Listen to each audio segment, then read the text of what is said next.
Assalamualaikum warahmatullahi wabarakatuh. Pada kesempatan ini, saya akan menyampaikan terkait praktikum analisis obat dan kosmetika yang berjudul Validasi Metode Penentuan Asam Salisilat dalam Sediaan Kosmetik secara Titrimetri.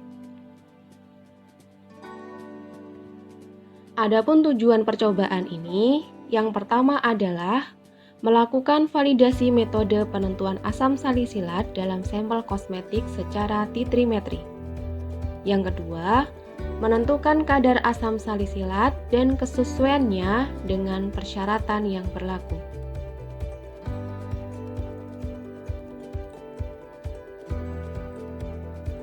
Sebelum kita bahas bagaimana tahapan prosedur kerja yang dilakukan dalam percobaan ini, saya sampaikan terlebih dahulu bahwa kosmetik merupakan setiap bahan atau sediaan yang dimaksudkan untuk digunakan pada bagian luar tubuh manusia yang berfungsi untuk membersihkan, mewangikan, mengubah penampilan, memperbaiki bau badan, melindungi atau memelihara tubuh pada kondisi baik.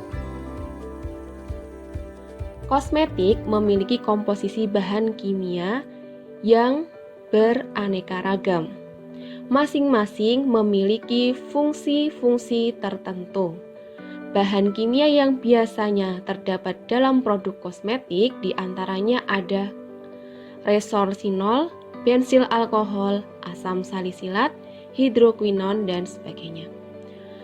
Bahan kimia tersebut, meskipun diperlukan dalam sediaan kosmetik, juga memiliki batas kadar yang diizinkan menurut Perka BPOM RI nomor 18 tahun 2015.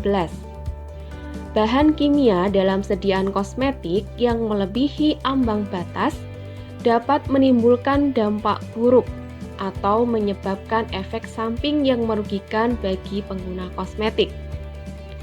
Bahan kimia yang sering digunakan dalam sediaan kosmetik salah satunya adalah asam salisilat. Asam salisilat merupakan bahan kimia berupa serbuk padatan yang mempunyai manfaat baik di dalam sediaan obat maupun di dalam sediaan kosmetik. Asam salisilat dalam sediaan kosmetik berfungsi untuk mengatasi masalah kulit wajah seperti jerawat, mengkikis kapalan, mengurangi ruam kemerahan, mencerahkan kulit, dan menghilangkan ketombe. Namun, pada konsentrasi yang tinggi, asam salisilat dapat menyebabkan dampak negatif bagi kulit. Kadar asam salisilat pada sediaan kosmetik dengan konsentrasi tinggi dapat menyebabkan efek samping ringan dan berat. Efek samping yang ringan yaitu kulit kering dan iritasi. Sementara untuk efek samping berat yang ditimbulkan adalah keracunan, telinga berdengung, sakit kepala yang parah, kesulitan bernafas, batuk, mual, muntah, dan diare. Pada penggunaan jangka panjang atau beberapa tahun dapat menimbulkan warna biru kehitaman pada kulit serta memicu munculnya penyakit kanker kulit yang biasa dikenal sebagai melanosit. Oleh karena itu, analisis asam salisilat dalam sediaan kosmetik penting dilakukan. Asam salisilat dapat dianalisis dengan metode titrimetri. Lebih spesifik lagi adalah alkalimetri. Alkalimetri termasuk reaksi netralisasi, di mana reaksi antara ion hidrogen dengan ion hidroksida.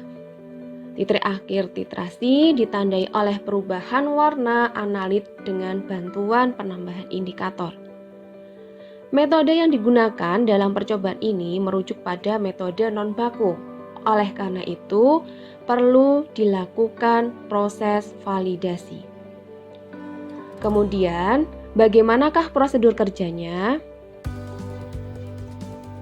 Prosedur yang pertama, praktikan menyiapkan alat dan bahan yang dibutuhkan.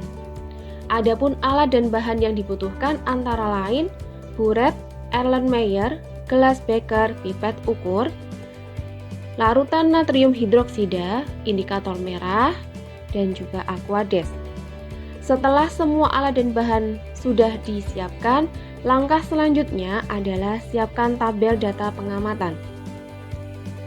Tabel data pengamatan dapat dibuat dengan cara sebagai berikut. Yang pertama, cermati setiap tahapan prosedur kerja yang akan dilakukan. Kemudian, identifikasi data kualitatif dan kuantitatif yang akan dikumpulkan. Langkah terakhir, buat tabel data pengamatan. Sajikan hasil percobaan pada tabel dengan format sistematis dan informatif.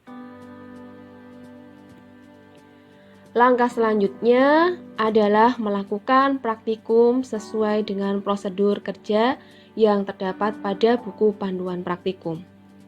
Pada percobaan ini, tahap awal praktikan akan melakukan proses standarisasi larutan. Larutan standar yang digunakan adalah larutan NaOH, di mana larutan NaOH merupakan larutan standar sekunder yang memiliki sifat higroskopis. Oleh karena itu, untuk memastikan konsentrasi natrium hidroksida yang kita gunakan, kita lakukan proses standarisasi. Ketika sudah didapat konsentrasi natrium hidroksida secara pasti, praktikan dapat menggunakan hasil tersebut dalam penentuan kadar asam salisilat yang dianalisis. Tahap selanjutnya dilakukan proses validasi metode di mana parameter yang divalidasi meliputi LOD, LOQ, linearitas, akurasi, presisi, dan ketidakpastian pengukuran. Sehingga berdasarkan hasil tersebut dapat disimpulkan terkait validitas metode yang digunakan. Apakah metode yang digunakan sudah cukup bukti dinyatakan valid atau belum. Demikian yang dapat saya sampaikan terkait penjelasan praktikum analisis obat dan kosmetika yang berjudul validasi metode penentuan asam salisilat menggunakan metode titrimetri. Semoga bermanfaat, selamat praktikum, dan semoga praktikum teman-teman sekalian berjalan dengan lancar. Wassalamualaikum warahmatullahi wabarakatuh.